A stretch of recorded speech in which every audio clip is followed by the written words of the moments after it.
Good day and welcome back to another DBZ Dokkan Battle video.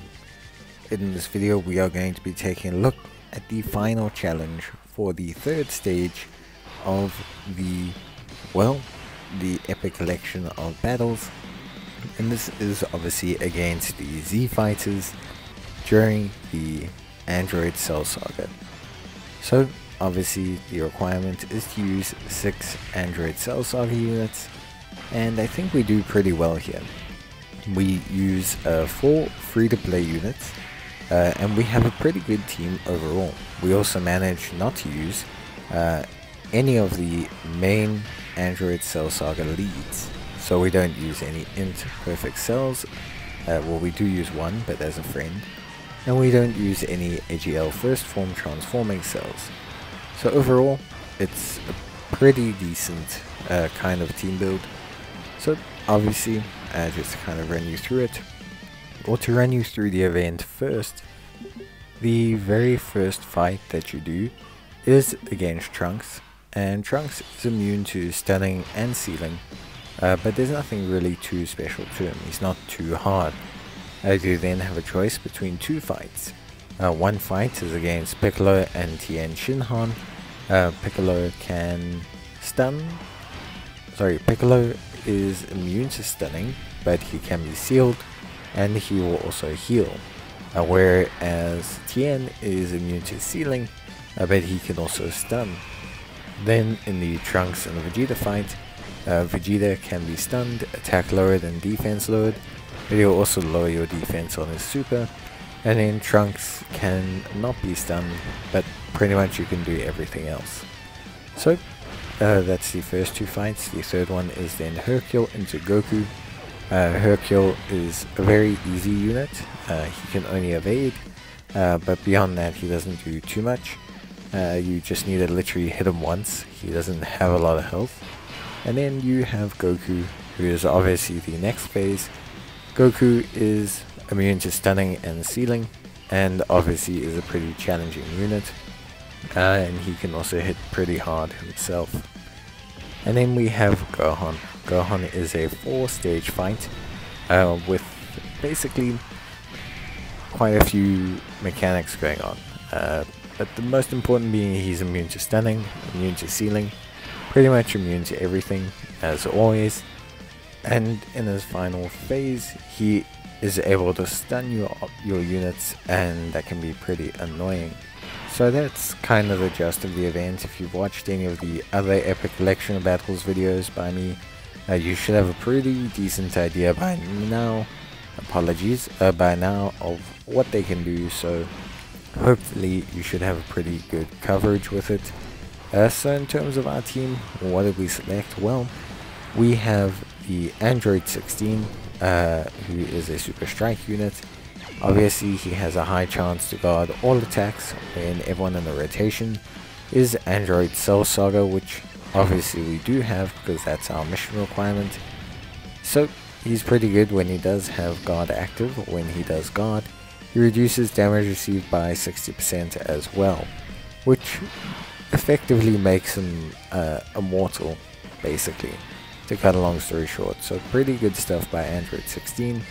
Then of course alongside that we also have pretty cool stuff in the form of the AGL Android 17 and 18. Now they're obviously also free to play LR, but they're a very good unit. They provide support to the entire rotation in the form of defense and ki. They are also themselves pretty good, especially when facing a superclass enemy. They gain quite a large variety of buffs, which tends to help out a lot. They tend to perform pretty well with all of those buffs active. Then in terms of the other 2 free-to-play units, we have Frieza and we have Mecha Frieza, and we have King Cold. Obviously another 2 super strike units. King Cold obviously gains a whole bunch of buffs depending on if he's facing a pure Saiyans or a hybrid Saiyans enemy.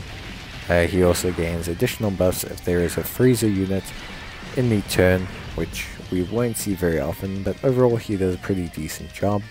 He also applies debuffs to the enemy, but that's not able to really be super applicable here. Then we have Frieza, who gains a lot of buffs depending on how much ki he has, but also depending on whether the opposition is an attack and defense down status, and whether his entire rotation is Wicked Bloodlines or not. Now obviously again we're not going to fulfill the Wicked Bloodlines rotation, and the attack and defense portions of his passive will drop away, but overall he's still a pretty decent floating defensive option. Not to mention the last phase against Gohan is an int type phase, so having a whole bunch of physical units does tend to help a little bit, if I'm being completely honest. So that kind of covers the free-to-play crowd. So what about the non-free-to-play units? Well, in terms of lead, we've got the Strength Second Form Cell, 130% Android Cell Saga lead, and a unit that provides support to the rotation if the entire rotation is extreme Android Cell Saga units, which is pretty helpful. He has damage reduction for himself, but he gains a lot of attack and defense on Super, so having him in the second or third slot is ideal. Then the other non-free-to-play units that we have are two pretty decent ones. So we have the Tech, Android 17 and 18, very good units, able to nullify Ki Blast Supers, generate tech-based orbs, and their active skill is going to come in handy quite sufficiently, and you're going to see that happen when we get to the end phase of Gohan, because the active skill from them is going to pretty much set us up. Then for the friend, we have obviously chosen an Easy Aid int LR Cell, and there's a reason why we've chosen an Easy Aid int LR Cell. Obviously int LR Cell is an Android Cell Saga lead, which is super duper helpful, but he is also just super strong and does a tremendous amount of damage. He is pretty gnarly. Yeah, to cut a long story short, he's pretty insane. In his base form, he does more damage and has more defense against multiple enemies, which again doesn't happen too often in this particular event, but he does, when he transforms, have huge damage against a single enemy, and you're going to see that now, well, fairly soon. So obviously from that perspective, I think Incel does carry pretty much the entire of our offense. Not to say that we have bad units, but just we are running a 130% lead, so we do have a lower leader skill than general, but I would say most of our units are really quite fine choices for this. You do want to be careful of where you place the physical units, especially in the first couple of turns, but generally speaking, you should be fine. If you can make it to the end phase, then you have basically won the battle, because you have enough type advantage going on that you're fine. And the Android 17 and 18 with their key nullification abilities are very strong. So we're going to skip ahead to the end phase. Here you'll be able to see the active skill and why it's really good. It allows us to skip this turn and move straight into the cell turn, allowing us to save a round of the Whis, and then we can use that obviously next turn. Frieza is also going to do some decent damage, being a physical type unit, which is part of the reason why we brought him. He just does pretty decent damage. Then we have Android 17 and 18, who are going to do some decent damage as well. But mainly this is going to allow us to move into Perfect Cell, where we managed to get to transform at the end of the AGL phase. Through careful management of our healing items, we guarantee this transformation.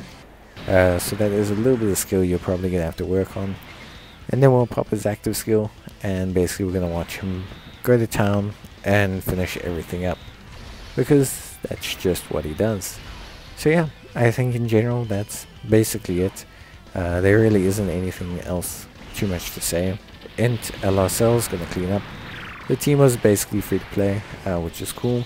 I think overall it really wasn't that big a deal. I think it was a pretty fun challenge, but Android Cell Saga does have some pretty useful and pretty powerful, kind of freely accessible extreme based characters.